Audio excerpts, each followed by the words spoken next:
11:19 a.m. at Los Angeles. The heightened excitement and the lofty expectations that surround these Los Angeles Rams have been tempered, somewhat, by the faint yet lingering presence of a recent cautionary tale. The 2011 Philadelphia Eagles, who carried the burden of a Dream Team moniker all the way through a disastrous season, have occasionally been linked to a 2018 Rams team that is suddenly bursting with star talent. Sean McVay will be tasked with improving on an NFC West winning season while welcoming several high-profile additions. Jeff Gross/Kitty Images in a stretch of 6 days, from July 28 to August 2, those Eagles added 7 impact players to a team coming off a division title. Quarterback Vince Young gave them the nickname that would haunt them all year. They thought it would propel them to the Super Bowl. Instead, they began 4-8 and ultimately missed the playoffs for the first time in 4 years. They reinforced valuable lessons that free agency is dicey, the team chemistry is fragile, and that the proverbial super team might not work so well in the NFL. So, what does that say about this year's Rams? Well, nothing. Yet. Comparisons between those Eagles and these Rams can't truly be made until this season plays out. But some glaring similarities exist, as do some notable differences. Let's explore some, just for fun, similarity circumstances. The Eagles won the NFC East, lost in the wild card round, and then, motivated by the prospect of a resurgent quarterback in Michael Vick, decided to go all in. They added 2 elite corners, Nnamdi Asomugha and Dominique Rodgers-Cromartie, as well as defensive end Jason Babon and defensive tackle Cullen Jenkins. They also sprinkled in running back Ronnie Brown, quarterback Vince Young, and offensive lineman Evan Mathis. The Rams won the NFC West, lost in the wild card round, and then, motivated by the prospect of a developing quarterback in Jared Goff, decided to go all in. They added 2 elite corners, Aqib Talib and Marcus Peters, a dominant interior lineman, and Ndamukong Suh, and a true number 1 receiver in Brandon Cooks. Uncertainty at linebacker. The Eagles beefed up their secondary and their pass rush with hopes of improving the unit that allowed a then-franchise record 31 touchdowns through the air in 2010. But that came at the expense of linebacker, where they integrated a rookie 4th-round pick, Casey Matthews, and had questions about the incumbent starters, Jamar Chaney and Moise Foku. The Rams freed up the salary cap space to add Talib and Suh by parting with a couple of core pieces in outside linebacker Robert Quinn and inside linebacker Alec Ogletree, both of whom will be replaced internally. They're generally hoping to piece it together at linebacker, similar to what the Eagles attempted. Best moves, looming questions for all 32 Rams. Another Dream Team Eagles? Le'Veon Bell turns to boxing, hometown. How Cousins Vikings education will continue impact talent. Adding proven, high-impact talent also means injecting strong personalities into a volatile ecosystem. It's a risky proposition that did not work well for the Eagles.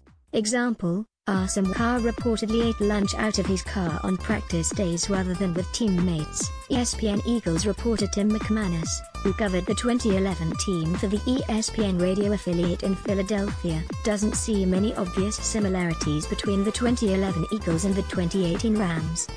But I think the chemistry part can be applicable, McManus said. It's a risk anytime you're bringing in big-name, high-priced free agents and adding them to a group that showed a level of harmony, at least from afar, as the Rams did last year. You run the risk of disrupting that. Difference coordinator turnover. The Rams lost their offensive coordinator when Matt LaFleur left to join the Tennessee Titans in January. But on the Rams, head coach Sean McVay calls the offensive plays. He'll replace LaFleur by committee, with offensive line coach Aaron Kromer serving as the running game coordinator and Shane Waldron stepping in as the passing game coordinator.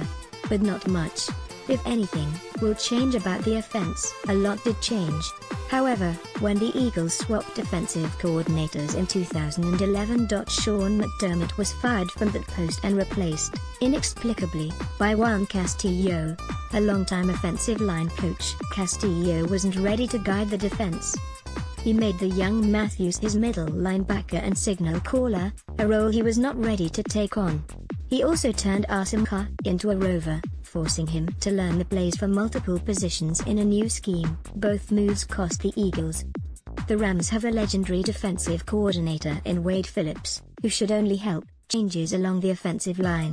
On the laundry list of what went wrong for the 2011 Eagles, the offensive line ranked near the bottom. Mathis was perhaps the least heralded of the new additions, but he was among the most productive.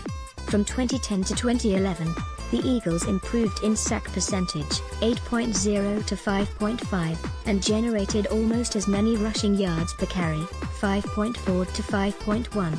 But integrating a new offensive line became one of several adjustments heading into the season, specifically along the interior. The Eagles had a new left guard in Mathis, plus a rookie center, Jason Kelsey, and a rookie right guard, Danny Watkins. The Rams return all 5 starters from last year's formidable offensive line: left tackle Andrew Whitworth, left guard Roger Saffold, center John Sullivan, right guard Hamon Brown, right tackle Rob Havenstein. It's one of many reasons they're so optimistic. Vince Young uttered one phrase that seemingly doomed the 2011 Eagles before they could ever take off. AP photo/Rich Schultz: the lockout. This part cannot be overstated. A dispute between the players and the owners caused a 130-plus day lockout from March to July 2011. Players and coaches were not allowed to interact during that time. Organized team activities never took place. Training camp was shortened, and so the Eagles scrambled to integrate several new players at important positions. It hurt them. The Rams won't have that problem. In fact, McVay will only be more comfortable in his second year as an NFL head coach. The same can be said for Goff as a third-year quarterback who is now fully integrated into the offense, and an entire defense that is now more closely in line with Phillips' 3-4 principles. If there's one thing the Rams can learn from those Eagles, it's this: stay quiet. The Eagles' season might have turned on July 30th during what would have otherwise been a routine training camp news conference, in a makeshift tent near the practice field that day. Young wore a red jersey and a green visor and was asked about all the moves the Eagles made in a short off-season. "Dream team," he said. Then he chuckled. The line, harmless as it might have been, made headlines throughout the country and put an unnecessary target on the Eagles' backs, ratcheting up the pressure for a season that already had enough of it. The Rams have made no such proclamations, towing the line between confidence and humility. McVay hopes it stays that way.